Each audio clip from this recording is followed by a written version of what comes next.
warahmatullahi wabarakatuh. Halo semuanya, bagaimana kabarnya? Semoga semuanya dalam keadaan sehat walafiat dan baik-baik saja ya. Oke, karena kita masih berada di masa pandemi, jadi kita harus tetap jaga kesehatan dan jaga kebersihan. Oke, pada kali ini kita akan belajar tentang perbandingan. Nah, pasti dari kalian semua sudah tidak asing kan dengan kata-kata perbandingan atau mungkin banding-membandingkan.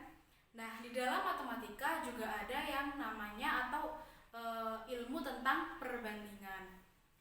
Oke, tapi sebelum kita masuk ke materi, saya akan menyampaikan terlebih dahulu tujuan pembelajarannya, yaitu siswa dapat paham tentang konsep perbandingan senilai dan perbandingan berbalik nilai.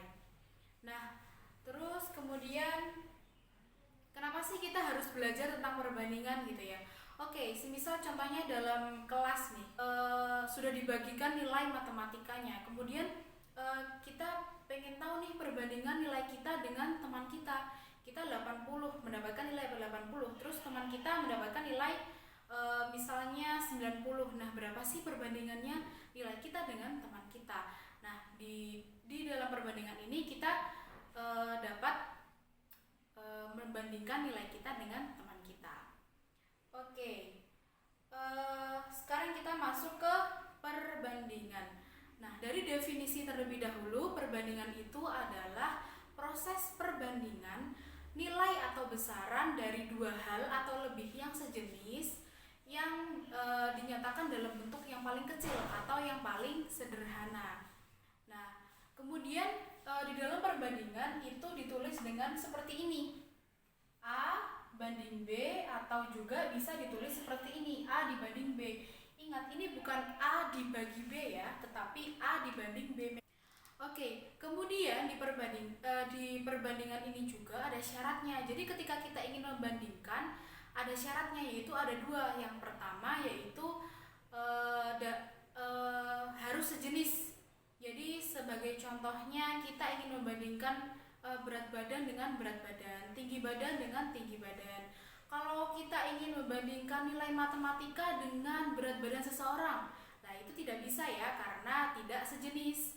Jadi kita harus membandingkannya sejenis, berat badan dengan berat badan dan lain sebagainya.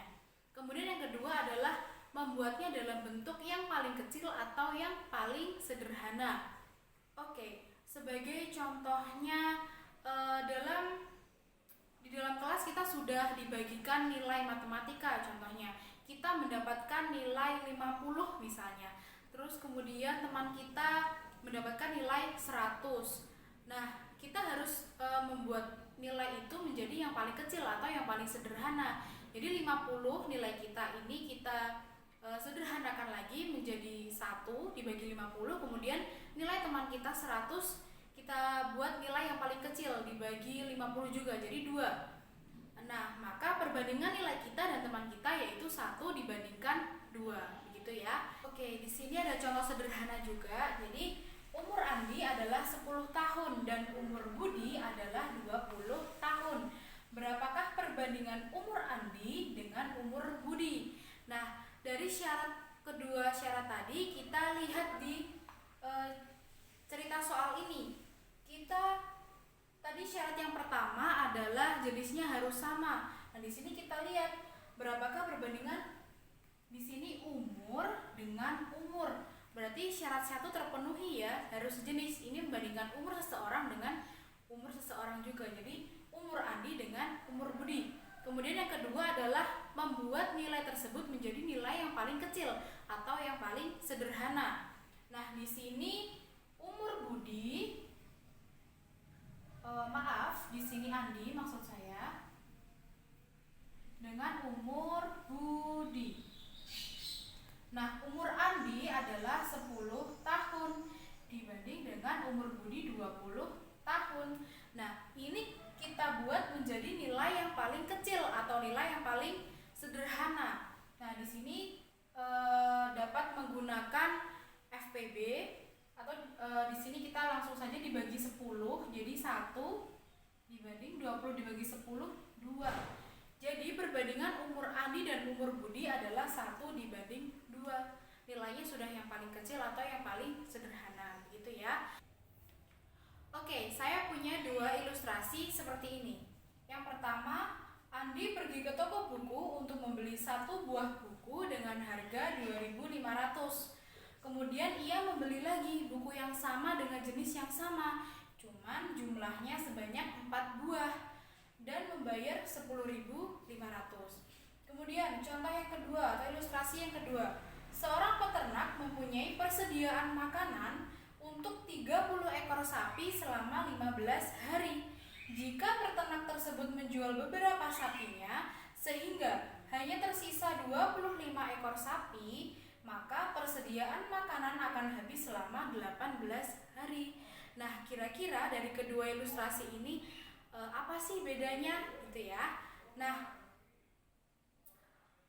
jadi dapat kita ambil kesimpulan, yaitu untuk contoh nomor 1. Jadi semakin banyak buku yang dibeli oleh Andi, maka semakin banyak pula uang yang harus dikeluarkan atau yang harus dibayarkan, gitu ya. Jadi perbandingan ini disebut dengan perbandingan senilai. Kemudian contoh yang kedua, kalau di sini semakin sedikit jumlah ekor sapi yang dimiliki oleh peternak, maka semakin lama juga persediaan makanan akan habis, gitu ya. Nah, di sini kan semakin sedikit jumlah ekor sapi, maka akan semakin lama habisnya persediaan makanan itu, gitu ya. Jadi dari kedua ilustrasi ini kita dapat tarik kesimpulan tentang perbandingan senilai dan perbandingan berbalik nilai. Nah, perbandingan senilai dan perbandingan berbalik nilai ini adalah jenis-jenis dari perbandingan. Oke, sekarang kita akan bahas satu persatu terlebih dahulu, yaitu yang pertama adalah perbandingan senilai. Nah, dari definisi tersendiri adalah perbandingan senilai adalah perbandingan antara dua besaran dengan ketentuan jika yang satu diperbesar atau diperkecil, maka yang kedua membesar atau mengecil, atau begitu pula sebaliknya. Nah, tadi apa? Perbandingan senilai jika yang satu diperbesar atau diperkecil,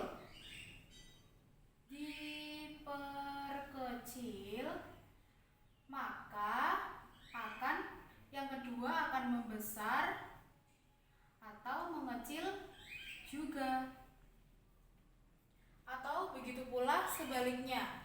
Jadi pada perbandingan ini, ketika kita ingin membandingkan dua hal, misalnya A dan B, ketika A semakin banyak, maka yang B juga harus semakin banyak. Kalau yang A semakin sedikit, maka yang B juga semakin sedikit. Jadi A dan B itu sama, baik sama-sama semakin banyak maupun sama-sama semakin sedikit. Nah, ini yang disebut dengan perbandingan senilai. Oke, sekarang kita masuk ke contoh soal agar lebih paham lagi. Sekarang kita masuk ke contoh soal perbandingan senilai. Nah, di sini ada soal cerita. Sinta membeli 3 buah baju dengan harga 150.000. Berapa rupiah yang harus Sinta bayar jika ingin membeli 5 baju dengan jenis yang sama, akan tetapi jumlahnya 5. Nah, di sini kita selesaikan dengan cara ini baju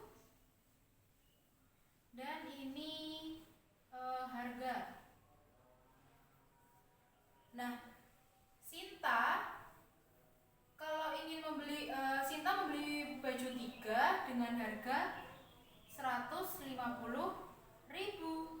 Kalau Sinta ingin membeli 5 baju, berapa nih yang harus dibayar oleh Sinta, gitu ya.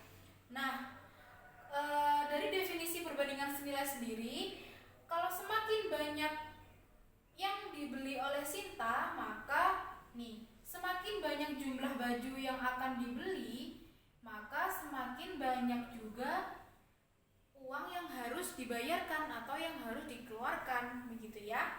Nah, kalau contoh soalnya yang seperti ini yang masih sederhana, kita cari dulu harga satuannya. Jadi harga satu bajunya ini berapa? Nah, tinggal kita 150 dibagi 3. Nah, ketemu 50.000.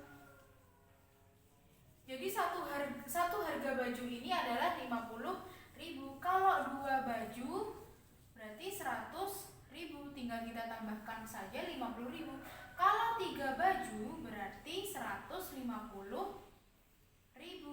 Nah, kalau 4 baju tinggal kita tambahkan lagi 50.000, berarti 200.000.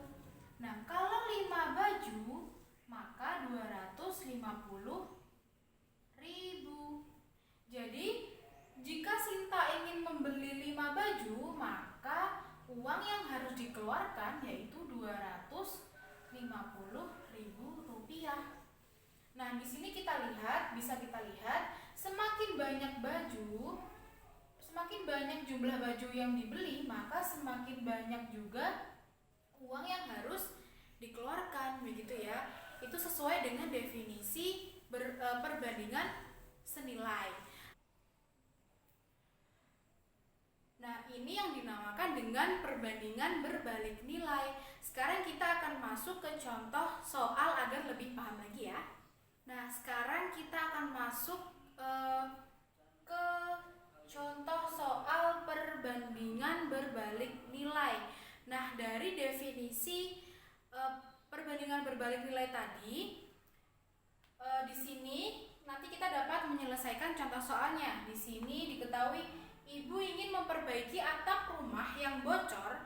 Jika dikerjakan oleh 10 tukang, maka atap rumah ibu akan selesai dalam waktu 30 hari. Berapa hari yang diperlukan jika ibu mempekerjakan 15 tukang? Nah, di sini akan kita selesaikan. Nah, di sini saya akan menggunakan tabel. Tidak harus menggunakan tabel ya, tetapi tabel itu dapat mempermudah kita dalam menyelesaikan soal. Nah, di sini ada tukang. Di sini hari. Nah, di soal disebutkan jika 10 tukang yang dipekerjakan, maka atap rumah ibu akan selesai pada 30 hari. Nah, kalau ibu mempekerjakan 15 tukang, maka berapa hari akan selesai atap rumah ibu? Nah, kita simbolkan dengan X. Nah, di sini berbeda karena namanya berbalik nilai, maka cara penyelesaiannya adalah di sini. Oke, kalau tadi kita sudah belajar tentang perbandingan senilai, maka kali ini kita akan belajar tentang perbandingan berbalik nilai. Dari definisinya, perbandingan berbalik nilai adalah perbandingan antara dua besaran dengan ketentuan jika yang satu diperbesar maka yang kedua mengecil atau sebaliknya. Nah, di sini apa perbandingan berbalik nilai? Jika yang satu diperbesar maka yang kedua akan mengecil. Atau begitu pula sebaliknya. Jadi semisal dalam ini kita akan membandingkan dua hal, contohnya A dan B lagi. Nah, jika A semakin banyak, maka B akan semakin sedikit. Jika A semakin sedikit, maka yang B semakin banyak. Jadi kebalikannya ya. Jadi 10/15 sama dengan, nah karena namanya perbandingan berbalik nilai, ini bukan 30/X, melainkan dibalik menjadi X/30. Nah, sekarang kita tinggal kalikan silang. Jadi 10 dikalikan 30 sama dengan 15X. Nah, ini kita kalikan, berarti 300 sama dengan 15X. Karena kita mencari X, maka kedua ruas kanan dan ruas kiri, kita bagi dengan 15. Nah, jadi X sama dengan 20 ya. 300 dibagi 15 berarti 20 ya. Nah, di sini ketemu nih. Jadi jika ibu mempekerjakan 15 tukang, maka atap rumah ibu akan selesai selesai selama 20 hari. Gitu ya. Oke, sekarang kita akan lanjut ke contoh soal yang kedua. Sekarang kita masuk ke contoh soal perbandingan berbalik nilai yang kedua. Nah, di sini diketahui Andi memerlukan waktu 15 menit untuk sampai di sekolah dengan kecepatan 20 km per jam. Jika waktu yang diperlukan 20 menit, maka berapa kecepatan maaf, ini Andi kok Bunda.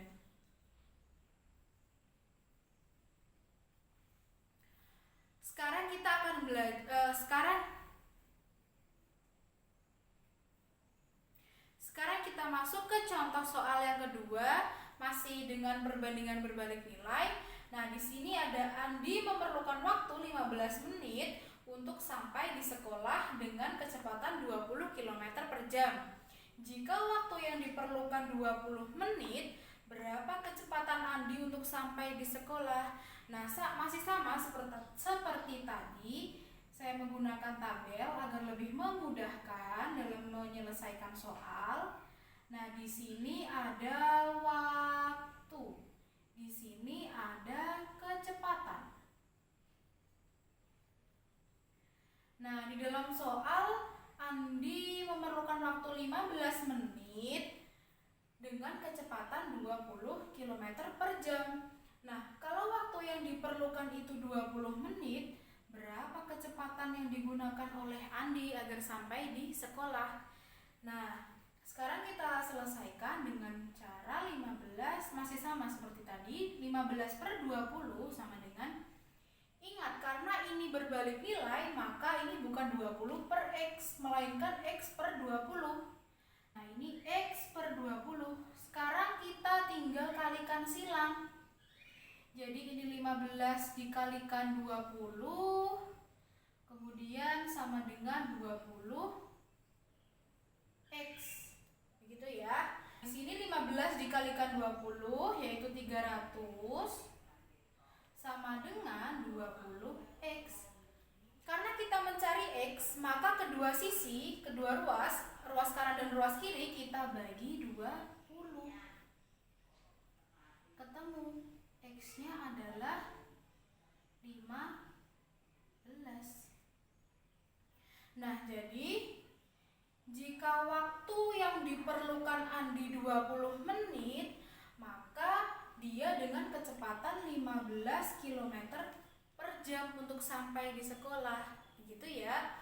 Jadi sudah paham ya tentang bagaimana cara menyelesaikan soal-soal di perbandingan senilai dan perbandingan tidak senilai. Nah, karena waktu kita sudah habis, jadi Ibu akan memberikan latihan soal untuk kalian kerjakan untuk latihan. Nah, nanti Ibu akan tampilkan contoh soalnya. Nanti silahkan kalian kerjakan dan tulis di kolom komentar jawaban kalian. Nah, sebelum mengakhiri pembelajaran pada kali ini, saya akan menyampaikan terlebih dahulu kesimpulan. Nah, kesimpulan pada hari ini kita sudah belajar tentang perbandingan. Nah, dari definisi perbandingan, kemudian syarat-syarat perbandingan, jenis-jenis perbandingan, yaitu perbandingan senilai dan perbandingan berbalik nilai. Nah, mungkin itu saja pembelajaran hari ini, materi yang saya sampaikan. Mungkin kurang lebihnya mohon maaf. Wassalamualaikum warahmatullahi wabarakatuh.